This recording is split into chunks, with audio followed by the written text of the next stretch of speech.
August 15, 1945, Manila. The heat was suffocating.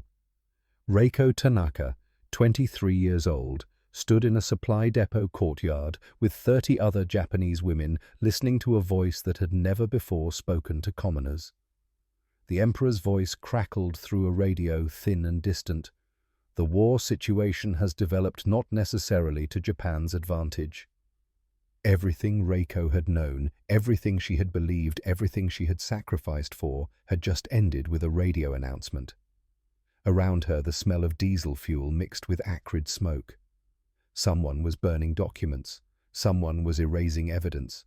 The concrete was hot through her thin canvas shoes. Beside her, a young woman started to cry, then caught herself, pressed her hand over her mouth. Crying was weakness, even in defeat. Beside Reiko stood Sachiko Yamamoto, 28, a field nurse, whose hands bore scars from sterilizing instruments over open flames. Her face showed nothing as the emperor spoke. She had watched too many men die to waste tears on an empire. Her husband had died at Guadalcanal 3 years earlier. His family blamed her for surviving when their son had not. She had nowhere to go, even if she could return to Japan. When the broadcast ended, silence filled the courtyard. "What happens to us now?" someone whispered. No one answered. Because they all knew. Japanese women thousands of miles from home, suddenly without protection. They had been told their entire lives what Americans did to captured women. The propaganda had been explicit. Death before surrender. Reiko thought of her family in Osaka, her mother, her father a schoolteacher, her sister Ayumi, 16 years old, who loved books and wanted to be a teacher. Were they safe? Was Osaka even still standing? What came next was Americans. Private First Class James Davis, 24 years old, from a farm outside Tulsa, Oklahoma, arrived with his unit 2 days later. He had been dreading this assignment. He had lost friends at Iwo Jima. His best buddy had died on Okinawa. He expected to hate these women. Instead, he found 30 women standing in perfect silence, eyes down, bodies rigid, waiting to die. Davis looked at them and felt something unexpected. Not hatred, exhaustion. He was so tired, tired of war, tired of death, tired of being angry. He just wanted to do his job and go home. "Line up," he said through a translator, his voice flat with fatigue. "Single file. We are moving you to the port." The women moved like automatons, no resistance, no questions, just obedience born from certainty about what was coming. They were loaded onto trucks, driven to Manila Harbor, transferred to a transport ship. Throughout this process, no American soldier struck them. No one shouted abuse. The soldiers were simply tired men following orders, treating the Japanese women with the same indifferent efficiency they would give any cargo. This lack of violence was somehow more unsettling than violence would have been. The women could understand brutality, but this casual professionalism made no sense. Why are they not hurting us? The question followed them across the Pacific. 3 weeks at sea, the women huddled in the ship's cargo hold, surrounded by the smell of oil and metal. Twice a day, American sailors brought food. Rice, canned vegetables, sometimes bread. More than many had eaten in months. "It is poisoned," an older woman whispered. "They are fattening us up before the real torture begins." Sachiko examined the food with a clinical eye. She looked for discoloration, unusual odors, suspicious textures. The food appeared normal, but some poisons were tasteless. "I will eat first," Sachiko said quietly. Not from bravery, from the flat acceptance of someone who had stopped fearing death. She ate, waited. Hours passed. No symptoms. The next meal the other women ate. Hunger won over suspicion. But the question remained, why would the enemy feed us at all? Through rare moments on deck, Reiko watched the ocean stretch endlessly. She thought of Ayumi, 16 years old, probably frightened, probably hungry. What was happening to her now? She whispered a prayer. Keep them safe. Keep them alive. She had no way of knowing that while she sailed toward unexpected mercy, her family was already beginning to starve. California coastline. Dawn, September 8, 1945. The women crowded at the ship's railing as land appeared through morning fog. Buildings rose in neat rows, streets laid out in geometric patterns, cars moving along roads, everything intact, everything whole. "It is impossible," someone whispered. Reiko pressed against the railing, her mind refusing to process what her eyes saw clearly. She had heard reports of firebombing of cities reduced to ash, of Hiroshima and Nagasaki simply erased from existence. But here was America, untouched, whole, thriving. How do you win a war against a country this big? Sachiko stood beside Reiko, her medical mind cataloguing details. Clean streets, healthy children, buildings with roofs with glass in windows. She thought of the field hospital where she had amputated limbs without anesthesia. She thought of patients dying from infections that penicillin could have cured if Japan had possessed any penicillin. "They never ran out of anything," Sachiko said. "We ran out of everything, and we thought we could win." From San Francisco, they were loaded onto trains. Clean trains with cushioned seats and windows that opened. Through the windows, America rolled past. Mountains gave way to deserts. Deserts became plains. Plains turned into forests. And everywhere signs of a country untouched by war. The train traveled for 2 days, 2 full days, and still America continued. "How big is this country?" a young woman asked, her voice small. At a small station stop, Reiko saw American children eating ice cream. Ice cream. In September. In the middle of a war, their country was winning. She thought of Ayumi. Had her sister eaten ice cream in the past 2 years? Had she eaten anything beyond rice? Alabama heat hit them like a physical wall when they stepped off the buses. September in the deep South felt like standing in bath water. Fort McClellan appeared through dusty windows. Guard towers stood at intervals along a perimeter fence. Barracks stretched in orderly rows. But there were no cages, no jeering crowds, no public displays of captured enemies, just buildings and fences and soldiers doing their jobs. Captain Robert Miller, 35 Army administrator, stood with a clipboard and a translator. He had been doing this job for 3 months. Processing German POWs, Italian POWs, now Japanese. Same speech every time. "You are prisoners of war under the protection of the United States Army. You will be treated according to the Geneva Convention. You will be given quarters uniforms and work assignments. You will be fed 3 meals daily. You will receive medical care. You will not be harmed." The translator repeated his words. The women listened, understanding some words but not others. Medical care. Not be harmed. These phrases had no context. Reiko watched Captain Miller's face. She expected hatred or satisfaction. But his expression showed only boredom. He was reading from regulations like a clerk processing paperwork. This is how they treat enemies. With boredom, the women were directed to a long, low building painted white. A sign above the door read, "Medical." Inside, everything was clean in a way that felt almost aggressive. Dr. William Harrison, 45 years old, Army Medical Corps, ran the facility with quiet efficiency. Grey hair, steel-rimmed glasses, a face that revealed nothing. On his desk sat a photo frame face down. He kept it that way during work hours. He could not look at his son's face and remain professional. The photo showed Thomas Harrison, 19 years old, Marine Corps, killed at Iwo Jima 5 months earlier. The telegram had arrived on a Tuesday. Harrison had gone to work on Wednesday because work was all he had left. He had made a choice that day. He could hate every Japanese person he encountered, or he could do his job correctly. Hatred would not bring Thomas back, but doing his job right, treating every patient with professional care regardless of nationality, that was something. That was what his son had died defending. So Harrison did his job. Every day, every patient, no exceptions.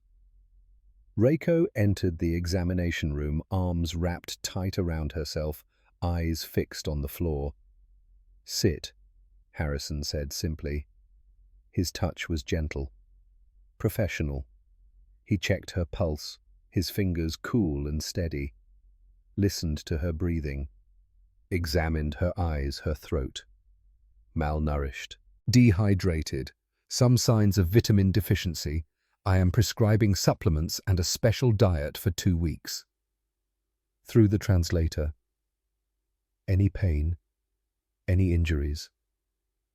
Reiko shook her head, unable to find her voice. You can go. That was it. No violence, no humiliation. Just a doctor examining a patient. When Sachiko entered, Harrison noticed her hands immediately. Scars from burns, calluses, cuts that had healed poorly. She held herself like medical personnel. You have medical training? He asked through the translator. Sachiko nodded once. We may have work for you in the hospital ward, if you are willing. Work in a hospital. Use her skills for the enemy. But what else was she? She was still a nurse. The only identity she had left. Yes, she said quietly. Good. Report here tomorrow morning at 7. Outside the medical building, Corporal James Mitchell, 22 years old, stood guard. Young face, hard eyes, jaw clenched so tight it made his temples ache. Mitchell's older brother Robert had died on the Bataan Death March in 1942. Japanese forces had marched American and Filipino POWs 65 miles without food or water. Anyone who fell was shot. Robert made it 40 miles before he collapsed. A Japanese officer shot him in the head. Every time Mitchell looked at these Japanese women, clean and fed and safe, he thought of Robert dying in the Philippine sun. Orders said, treat them according to regulations. Follow the Geneva Convention. But the Geneva Convention had not saved Robert. So why should it save them?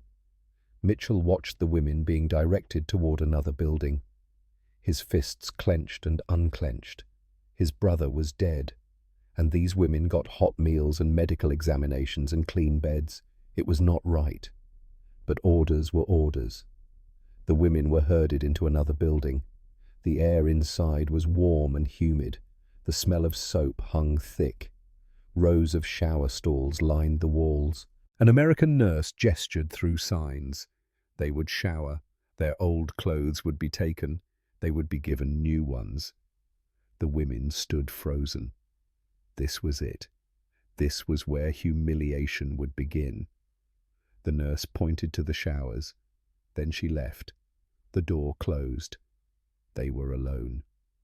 47 women stood listening to their own breathing, waiting for American soldiers to burst through the doors, waiting for the nightmare the propaganda had promised. Nothing happened. Sachiko moved first. She stepped toward the nearest shower stall, turned the handle. Water poured out. After a moment it ran hot. Steam began to rise. Hot water. Running hot water.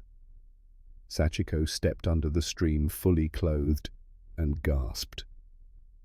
For the first time in over a year, hot water touched her skin. Real hot water, clean hot water flowing endlessly from a working shower. One by one, the other women followed. They helped each other undress. When they stepped under the water, something inside them broke. Some began to cry, water mixing with tears. Others laughed strange, almost hysterical sounds. A few stood silent, letting water pour over them like absolution they did not deserve. Reiko scrubbed her skin until it turned red. She worked soap through her hair again and again. She was trying to wash away more than dirt, trying to wash away the propaganda, trying to wash away the creeping, terrible thought that everything she had been taught was a lie. In the quiet that followed, Reiko whispered to Sachiko, "Why are they not hurting us?" Sachiko's answer came quiet, almost frightened. "I do not know, and that terrifies me more than if they had." Because cruelty they could understand. But this professional correctness, this bureaucratic adherence to some unseen rules, this careful maintenance of basic human dignity, even for enemies, this they had no framework to understand. The mess hall was enormous. The smell hit them before they entered. Cooking food, real cooking food, meat and bread and vegetables. American soldiers sat at some tables eating casually. They glanced at the Japanese women with curiosity but not aggression. The women were directed to a separate section. Trays had been set out, and on each tray was more food than most of them had seen in months. White rice, perfectly cooked, steamed vegetables, fresh, a piece of chicken, a whole piece skin crispy and golden, a roll with butter, real butter, a small bowl of pudding, dessert, a tall glass of milk, cold, fresh. The women stood staring, unable to move. For context, they all understood in Japan at this exact moment, civilians were eating acorns, tree bark, grass. The rice ration had been cut to 1.5 cups per day if you could get it at all. Children were dying of malnutrition by the thousands. And here was the enemy feeding prisoners chicken and pudding. Sachiko sat down mechanically and began her clinical assessment. Protein approximately 30 grams. Carbohydrates sufficient. Fats adequate. Vitamins, calcium. This was a balanced meal. This was what human bodies were designed to eat. She thought of wounded soldiers in her field hospital, given nothing but rice broth, dying because Japan had run out of medicine, run out of food, run out of everything except orders to keep fighting. The enemy feeds prisoners better than we fed our own soldiers. Tomoko Ishida, 31, former teacher from Kyoto, picked up her fork with trembling hands. She took a small bite of chicken. The taste flooded her senses. Seasoned properly, cooked with care. She began to cry. Could not stop crying. The chicken, the rice, the butter, it was too much. It was mercy she had no framework to understand. One woman put down her fork. "How can we eat this when our families are starving?" No one answered, but they all ate, because they were hungry, because their bodies needed food, because refusing would not help anyone back in Japan. That night, lying in clean beds with full stomachs, the cognitive dissonance became unbearable. They were prisoners, living better than they had lived as free citizens. They were being fed by people they had been taught would torture them. Nothing made sense anymore. And in the darkness, each woman faced the same terrible question. What if everything we were taught was a lie? If this story moves you, hit that like button and subscribe for more Untold World War II stories. Comment below with where you are watching from. These human moments deserve to be remembered. Rise at 6, breakfast at 7, work assignments, lunch at noon, dinner at 6, lights out at 10. Sergeant Helen Morrison, 34. Women's Army Corps ran the women's section with clipboard efficiency. Former school teacher from Michigan. She treated the Japanese prisoners the same way she had treated her 5th grade students: firm expectations, consistent routines, no unnecessary harshness. The women learned quickly. By the end of the first week, they moved through the schedule like clockwork. The rhythm was almost comforting in its predictability. No surprises, no sudden violence, just routine. Reiko was assigned to the administrative office with Private Davis. filing papers, sorting mail, basic clerical work. Davis, the farm kid from Tulsa, treated her with casual professionalism, showed her the system, corrected her mistakes without anger. It was like working alongside a colleague, not a captor. On her third day, Reiko tripped on a loose floorboard. Files exploded from her arms, papers scattered like snow. She dropped to her knees immediately, heart hammering. This was it. This was where the punishment would come. Davis knelt beside her, started collecting papers. No yelling, no anger, just efficiency. They gathered the files in silence. When everything was collected, Davis handed her his stack, gave her a small nod, returned to his desk. That was all. Just a man helping another person pick up dropped papers. That evening, Reiko wrote in her journal, hiding it under her mattress, writing by moonlight. The American helped me today. I do not know how to write that sentence without feeling like I am betraying something. But what my country taught me, he would spit on me. He helped me pick up papers instead. Who was lying? Sachiko was assigned to the hospital ward under Dr. Harrison. She was given a nurse's uniform, white dress, white stockings, white cap. The first time she put it on, she stood in front of a mirror and barely recognized herself. She had not worn medical whites in 3 years, had felt like nothing, a widow, a prisoner, a ghost. But wearing the uniform again, she felt something shift inside, an identity returning, a purpose beyond simply surviving. Harrison put her to work immediately, changing bandages, distributing medications, taking vital signs. He treated her like a colleague, asked her medical opinions, showed her procedures.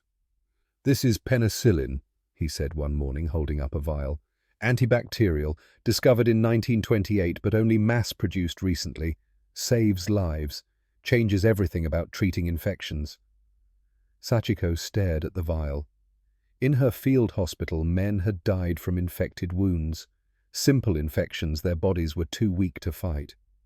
If they had possessed penicillin, how many would have lived? You can administer it, but you must track every dose carefully. We have regulations. Regulations. That word again. Rules about everything. Rules that were followed even when no one was watching. At night in the barracks, Sachiko spoke quietly. "In the hospital, I watch American doctors spend hours saving German prisoners, Japanese prisoners, men who killed Americans. They treat everyone the same." "Why?" someone asked. "Why waste medicine on enemies?" "They have rules, Geneva Convention, laws about prisoners of war, and they follow these laws even when it costs them, even when it hurts." Tomoko was assigned to kitchen duty.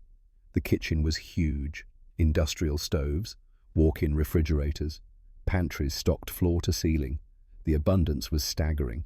50-pound sacks of flour, sides of beef hanging in the cold room, crates of fresh vegetables delivered twice weekly, sugar, butter, milk, eggs, spices, everything. Tomoko thought of rationing in Japan, the tiny portions, the substitutes, the slow starvation. She thought of her students, their faces growing thinner each month. How big is this country that it can feed prisoners this well while winning a war? 3 weeks became 4, 4 became 5. And every day the same impossible reality: no one was beaten, no one was starved, no one was violated. Medical care was thorough. Food continued 3 meals daily, more than they could finish. At night, the women gathered in small groups, trying to process what was happening. Maybe they are waiting. Maybe this is to make us trust them. Then the cruelty begins. "It has been 5 weeks. How long do they wait?" A third woman said quietly, "My father told me Americans were animals, barbarians with no honor. But animals do not follow schedules. Barbarians do not keep records. These Americans are the most disciplined people I have ever seen." No one had an answer for that. Week 6, early October. The weather began to cool slightly. Trees on the base started showing hints of autumn color. One evening during recreation time, a guard tossed a baseball toward a group of women. It landed at their feet. The guard gestured, "Throw it back." One woman picked it up hesitantly, threw it back in an awkward arc. The guard caught it, tossed it to another woman. Soon they were playing. Clumsy throws, missed catches, nervous laughter. American guards watching with mild amusement, but not mockery. The baseball game lasted maybe 10 minutes before the dinner whistle blew. But those 10 minutes lingered in memory. Reiko wrote that night, "I laughed today, playing baseball with the enemy. It felt wrong, it felt good. I do not know how to hold both truths." From the guard tower, Corporal Mitchell watched the baseball game. His jaw clenched, his fists tightened. He remembered Robert teaching him to throw when they were kids, their backyard in Indiana, summer evenings. Robert had been good at baseball. And now Mitchell was watching Japanese prisoners playing the same game. Orders said, "Treat them humanely, follow regulations." But regulations had not saved Robert. So why did watching them laugh make him feel like he was betraying his brother's memory? The question sat in his chest, heavy and uncomfortable, refusing to leave. Week 6 brought something else. Mail call. Military censors had finally processed letters from Japan.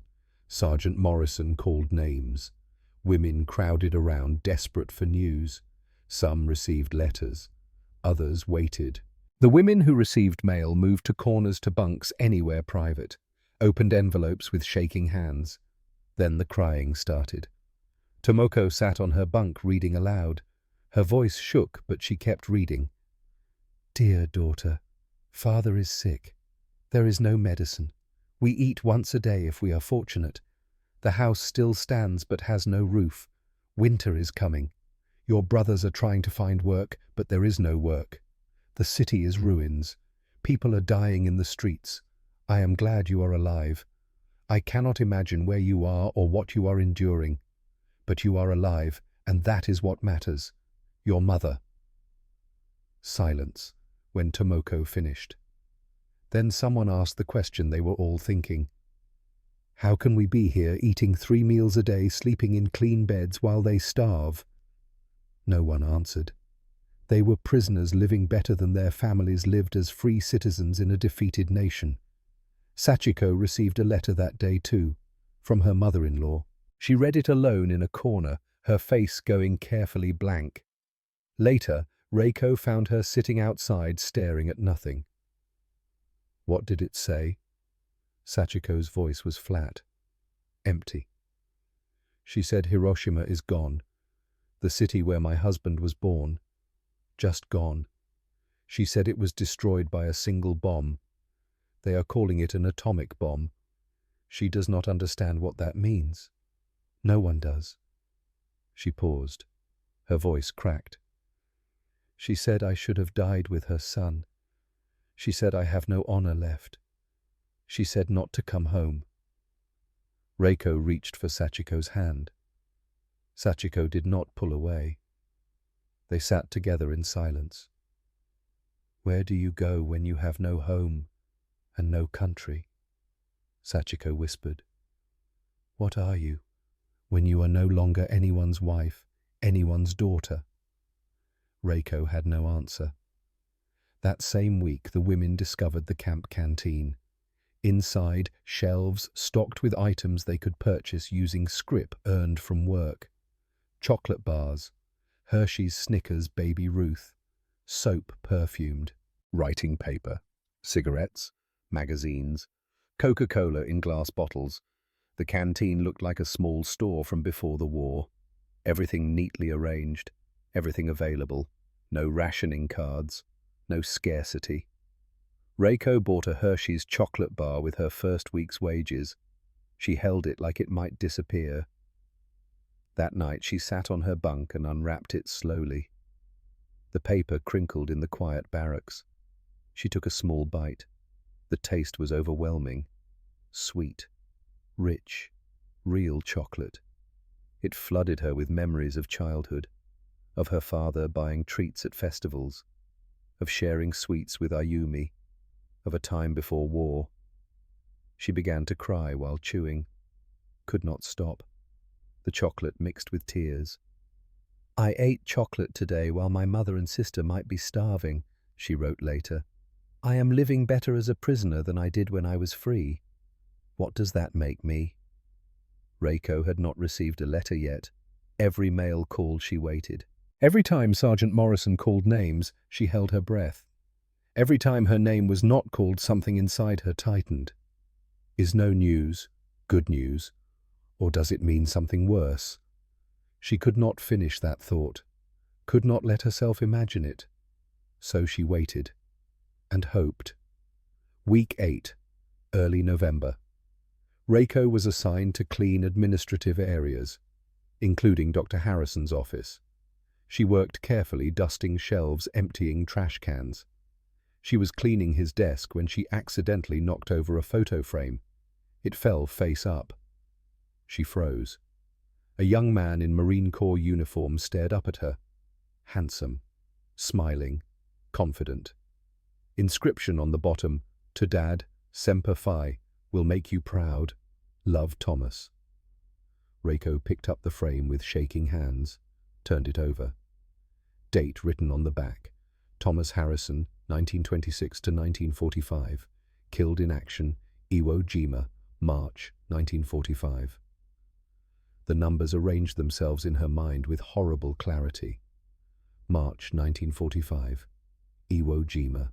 One of the bloodiest battles. Thousands of Americans killed by Japanese defenders who fought to the death. Dr. Harrison's son died fighting Japanese soldiers 6 months ago, and he had been treating Japanese prisoners with professional care ever since. The door opened. Harrison entered. Saw Reiko standing frozen holding the photo. Long silence. Reiko's hands shook. "Your son?" she managed to ask in her broken English, then gestured desperately for the translator. The translator arrived quickly. Reiko asked again through translation, "Your son?" Harrison nodded. He took the photo gently from her hands, looked at it for a long moment, placed it back on the desk face down. "My son," he confirmed quietly. Another long silence. He was 19. He believed in something bigger than himself. He died believing in it. Reiko spoke through the translator. "I am sorry." Harrison met her eyes. His face showed exhaustion, grief, but not hatred. "So am I. For all of it. For every son who died on both sides, for every mother who received a telegram, for every family torn apart." He paused. "But he is gone, and you are alive, and you are sick, malnourished, dehydrated. My job is to make you healthy. That is all." He gestured toward the door. "You can go." Reiko stood there a moment longer, trying to understand, failing. "In this hospital," Harrison added, stopping her at the door, "there are no countries, no enemies, only patients. That is what my oath says. That is what civilized nations do. We follow our oaths even when it hurts." That night in the barracks, Reiko told the others. The revelation spread through the 47 women like electricity. His son died fighting us, and he still treats us with care. Maybe he does not know which battles his son was in. "He knows," Sachiko said quietly. "Every father knows exactly where and when their son died." "Then why?" Tomoko asked. "Why show mercy to people whose countrymen killed his child?" Sachiko worked through her answer slowly.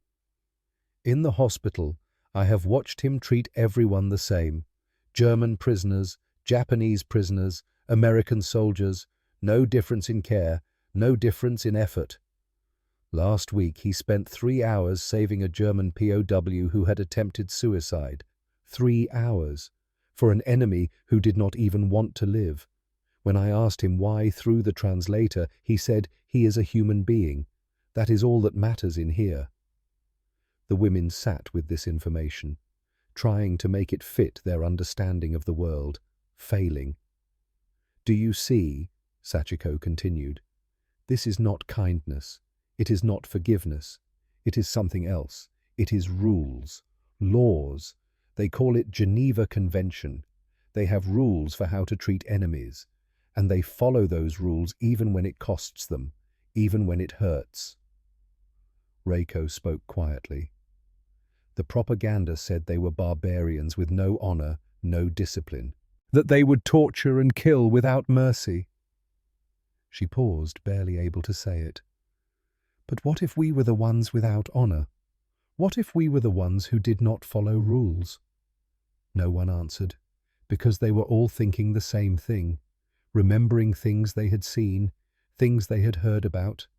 Japanese treatment of prisoners, Chinese civilians, the comfort women, Bataan death march, medical experiments. They had been taught they were the superior race, the divine nation, fighting for righteousness against barbarian Americans. But the barbarians were feeding them, housing them, healing them, following laws even for enemies. What did that make Japan? That question would haunt them for weeks, but they would not have time to fully process it, because in 3 days Reiko's letter would finally arrive, and the guilt that had been building for 2 months would become something that nearly killed her. Week 10. Late November 1945. Mail call. Sergeant Morrison stood in the barracks doorway with a stack of letters. She began calling names. "Tanaka Reiko." Reiko's hands shook as she took the envelope. Thin paper. Her mother's handwriting. Postmarked Osaka, October 15th. 6 weeks to reach Alabama. She moved to her bunk.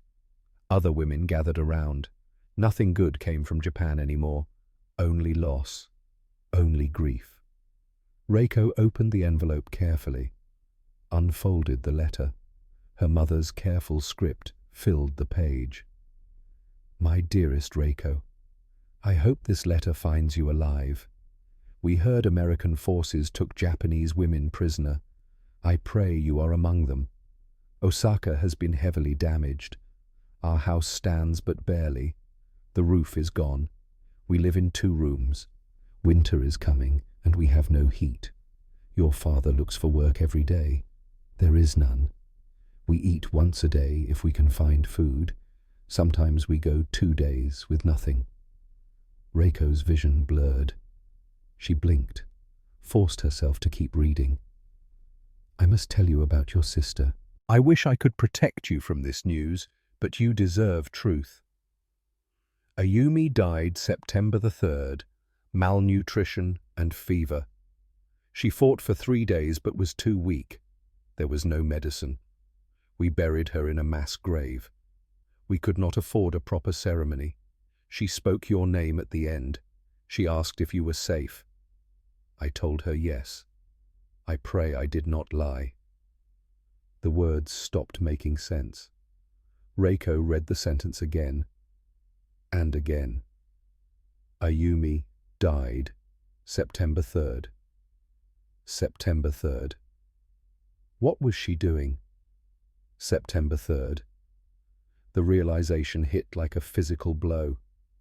September 3rd was week 2 at Fort McClellan. September 3rd she had eaten chicken and rice and pudding. September 3rd she had showered in hot water. September 3rd she had slept in a clean bed, safe and warm and fed. September 3rd her 16-year-old sister died of starvation in Osaka. Reiko's breathing stopped. Her chest locked. She tried to inhale and could not. The room tilted. She tried to stand and her legs gave out. Sachiko caught her before she hit the floor. "Reiko, Reiko, breathe." But Reiko could not breathe, could not think, could not see anything except Ayumi. Laughing Ayumi who loved books, who wanted to be a teacher, who had hugged her goodbye in 1943 and said, "Come home safe, big sister." Ayumi starving, Ayumi fevered, Ayumi dying while calling Reiko's name, while Reiko ate chicken. The sound that came out of Reiko was not quite human, a keening wail that made every woman in the barracks freeze. She sobbed so violently she vomited. Sachiko held her hair back, held her up, whispered words that had no meaning. "We are going to the hospital," Sachiko said firmly. "Now." Two women helped carry Reiko. She could not walk. Her legs were rubber. All she could say over and over, "September 3rd, September 3rd. I was eating chicken. I was eating chicken while she died." Dr. Harrison examined her quickly. His face remained professionally neutral, but his eyes showed concern. Severe emotional distress, dehydration from vomiting, shock. He looked at Sachiko. "What happened?" "Letter from home. Her sister died. Starvation. September 3rd. Sachiko's voice cracked. "While we were here eating." Harrison nodded slowly. He had seen this before. German POWs learning their cities were firebombed. Italian prisoners hearing their families were dead. Grief that came with guilt. Survivor's grief. The worst kind. She needs rest. IV fluids. Sedative to help her sleep. Time. He prepared a syringe. But time does not fix this kind of grief. She will have to choose to keep living despite it. Sachiko stayed beside Reiko's hospital bed as the sedative took effect. Watched her friend's breathing slow, her body finally relax into unconscious escape. "I know," Sachiko whispered to sleeping Reiko. "I know exactly what you feel. The guilt of surviving, the anger at yourself for being safe while they suffered, the chocolate bar you ate, the clean water, the soft bed. All of it feels like betrayal now." She paused. "But she would not want your death added to hers. Your mother said so in the letter. Do not carry guilt, carry memory." But carrying memory was easier said than done. While Reiko lay sedated, Tomoko was developing symptoms no one had noticed yet. A cough, dry and persistent. By the second day, the cough produced phlegm. By the third day, she had a fever. Sachiko noticed during breakfast. "You need to see Dr. Harrison." "I am fine," Tomoko insisted. "Just the dry air here. It is nothing." "It is not nothing. You have a productive cough and elevated temperature. That is pneumonia developing. I do not want special treatment. I am not weak." Sachiko's voice went hard, clinical. "Your pride is stupidity. Refusing medical care when you are sick is not strength. It is foolishness, and foolish pride kills people. Go to the hospital, now." Tomoko went. Dr. Harrison listened to her lungs with his stethoscope. His expression did not change, but he listened for a long time. Both sides, front and back. Pneumonia, both lungs, developing fast. He looked at Tomoko. "You should have come 2 days ago. Why did you wait?" Through the translator, Tomoko said quietly, "I did not want to be weak." Harrison shook his head. "Asking for medical care is not weakness. It is intelligence. We will start penicillin immediately. IV fluids. Oxygen support. I am admitting you to the ward." There was a problem. All hospital beds were occupied. American soldiers recovering from various ailments, 2 German POWs, 1 Italian prisoner.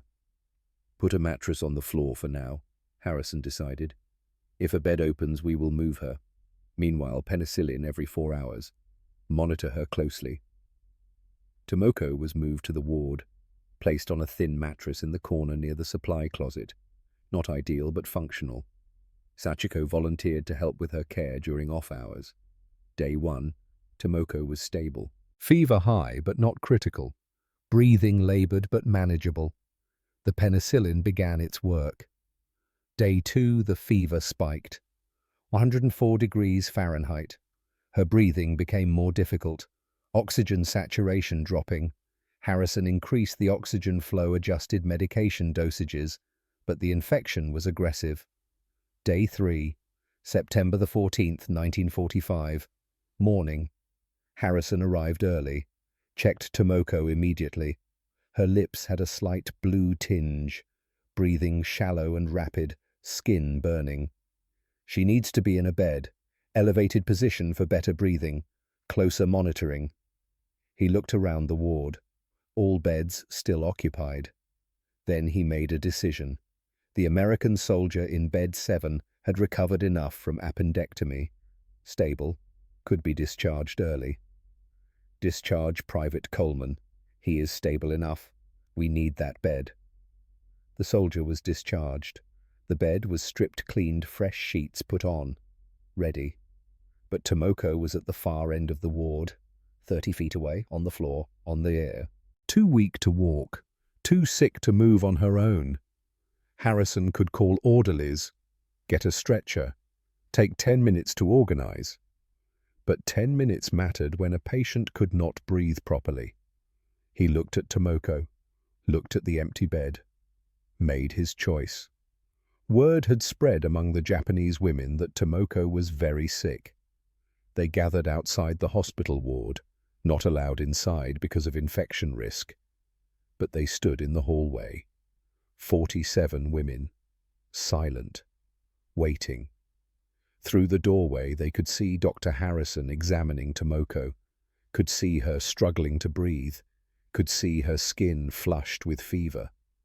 Harrison straightened, looked at the empty bed across the ward. Then he did something none of them would ever forget. He knelt beside Tomoko, without hesitation, without ceremony, without any visible sign of disgust or reluctance. He slid his arms beneath her body, one arm under her shoulders, one under her knees, and he lifted her. Dr. William Harrison, 45 years old, whose son Thomas died at Iwo Jima 6 months earlier, whose son was killed by Japanese soldiers who fought to the death, lifted Tomoko Ishida as if she weighed nothing, as if she was precious, as if she mattered. His face showed only concentration, professional focus, the same expression he would wear moving any patient who needed care. No hatred, no reluctance, just a doctor doing what needed to be done. He carried her across the ward, each step measured, careful, his arms steady beneath her, 30 feet, past other beds, past patients who stopped talking to watch, past nurses who paused in their work. The entire hospital fell silent. He reached the bed, lowered Tomoko gently onto clean sheets, so gently, as if she might break, adjusted her head on the pillow, checked her pulse with practiced fingers.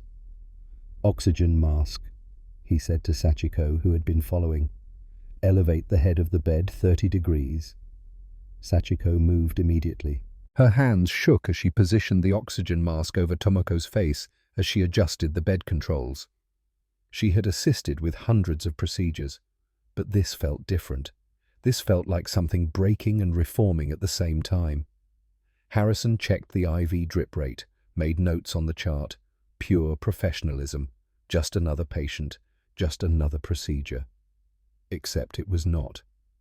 In the hallway, 47 Japanese women stood frozen. They had just watched an American doctor whose son died fighting their countrymen carry their dying friend with the same care he would show his own daughter. One woman began to cry, then another, then all of them. Not quiet tears, loud gasping sobs. The sound of cognitive dissonance finally shattering completely. The sound of propaganda crumbling into dust. The sound of human beings recognizing mercy they had no framework to understand. Reiko was among them, still weak from her breakdown 3 days earlier, still carrying the weight of Ayumi's death. She watched through tears as Harrison adjusted Tomoko's oxygen as he checked her vital signs one more time before moving to his next patient. She thought of Ayumi dying alone in Osaka. No doctor, no medicine, no dignity, buried in a mass grave with no ceremony. She thought of Tomoko, the enemy, the prisoner being carried by the father of a dead Marine, being given penicillin that Japan did not have, being treated like her life had value. He lifted her like she mattered, Reiko whispered through her tears, like she was human. One of the women in the hallway asked through the translator, her voice shaking, "Why? Why did you carry her yourself?" Harrison looked up from his notes. His answer was simple. 6 words that would echo for the rest of their lives. "She is my patient. That is all that matters." Silence. Complete silence. Those 6 words hanging in the air like something sacred. She is my patient, not my enemy, not Japanese, not the nationality that killed my son, just my patient, a human being who needs care. That is all that matters. The women could not stop crying, because in that moment everything they had been taught collapsed. Every propaganda poster, every lesson about American barbarity, every warning about enemy cruelty, all of it reduced to lies by 6 simple words and 1 act of professional mercy. From his position in the corridor, Private Davis watched the scene unfold. He had come to deliver paperwork. Now he stood frozen, witnessing something he could not quite name. He saw Harrison carry the Japanese woman, saw the other women sobbing, saw Reiko the clerk from his office, her face wet with tears. He thought about his own anger when he first arrived in Manila, how he had expected to hate these women, how exhaustion had replaced hatred. And now, watching this, he understood something. The war was over, not because of surrender, but because of moments like this, when professional duty transcended personal loss, when rules mattered more than revenge. Davis quietly left the corridor. He would tell no one what he witnessed, but he would never forget it. In his guard tower, Corporal Mitchell had also watched. He saw Harrison carry the Japanese woman, saw the other women crying, saw the same grief on their faces that he had seen on his mother's face when the telegram about Robert arrived. He thought about what Davis had said weeks ago. We are not them. That is the whole point. Maybe Davis was right. Maybe following the rules, even when it hurt, even when it felt like betraying the dead, maybe that was what separated civilization from barbarism. Maybe that was what his brother had died defending. Not hatred, not revenge, but the idea that even enemies deserve to be treated like human beings once they surrendered. Mitchell watched the women file quietly back to their barracks. His jaw was no longer clenched, his fists had relaxed. Grief looked the same in every language. Loss felt the same regardless of nationality. And maybe, just maybe, showing mercy to enemies was not betraying the dead. Maybe it was honoring what they died for. The question that had been sitting in his chest for 2 months finally had an answer. And the answer hurt. But it was true. We are not them. That is the whole point. Tomoko's fever broke on day 5. The penicillin won its battle against the infection. Her breathing improved. Color returned to her face. She remained weak, but she was out of danger. When she was strong enough to speak, she whispered to Sachiko, "He carried me. I remember. The American doctor. He carried me like I was worth saving." Sachiko nodded, unable to speak. "Why?" Tomoko asked. "Why did he do that?" Sachiko repeated Harrison's words. "You were his patient. That is all that mattered." Tomoko closed her eyes. Tears slipped down her cheeks. Basic decency should not feel like a miracle, but it did.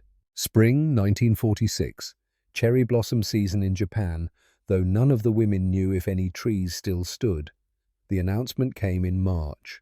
All Japanese prisoners of war would be repatriated. Transport ships leaving San Francisco April 15th. Going home should have felt like relief.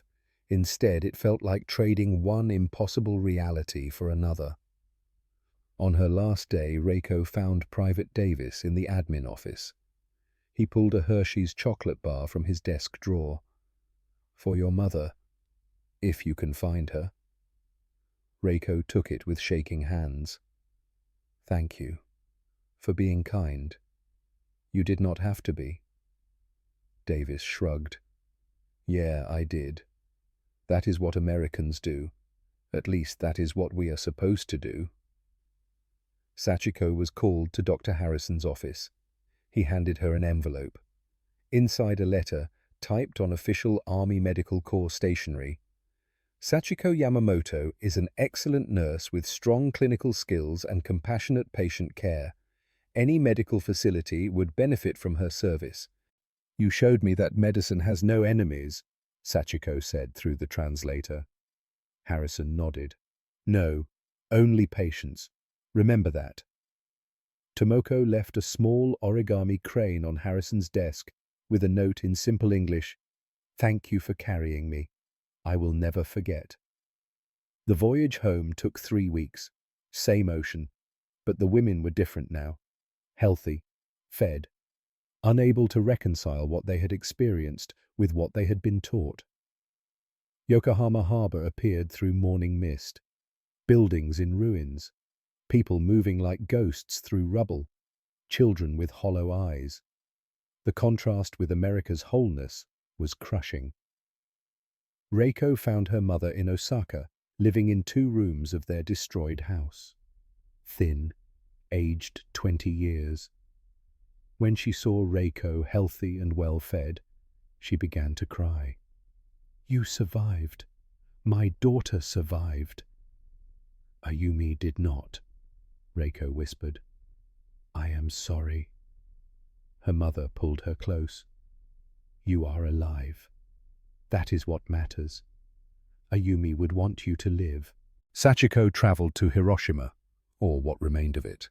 The city was a wasteland, but a relief hospital had been established.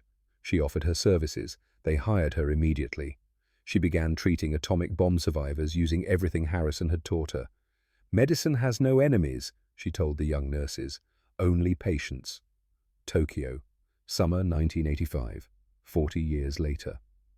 12 women from the original 47 gathered at a small restaurant. Grey hair, age lines, but they recognized each other immediately. Reiko Tanaka, 63, retired teacher, married, 2 children, 3 grandchildren. Sachiko Yamamoto, 68, retired doctor, never remarried. 40 years healing in Hiroshima. Tomoko Ishida, 71, author. Her memoir published in 1975. They shared tea and stories. What happened after Fort McClellan? Reiko had taught history for 35 years. Every year she told students about the camp, about propaganda versus reality, about professional duty transcending personal loss. Most did not believe me at first, but I showed them my journals, and they began to understand. Sachiko had applied Harrison's model to every patient for 40 years. No discrimination. Everyone received the same care. That is what separated him from us. He followed rules we did not know existed. Tomoko's memoir had been controversial. Some called her a traitor, but veterans wrote thanking her. Yes, this is what the Geneva Convention meant. This is what civilized nations do. "We were taught they were animals," one woman said. "They treated us better than we treated them." "The greatest weapon was not their bombs," another added. "It was their decency."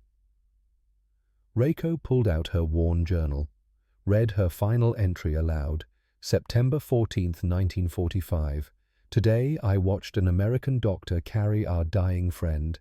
His son died fighting us, and still he carried her like she mattered. Everything we were taught was a lie. The war ended for me today, not with surrender, but with one act of professional mercy." Silence. Then Tomoko raised her teacup. "To Dr. Harrison, to mercy that came in the form of duty, to the day we learned that basic decency should not feel like a miracle." She paused. But it did.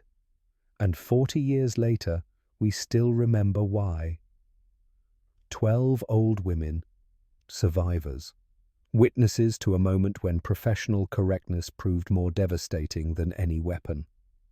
The war had ended for them the day an American doctor lifted their dying friend. Not because he was kind, but because she was his patient, and that was all that mattered.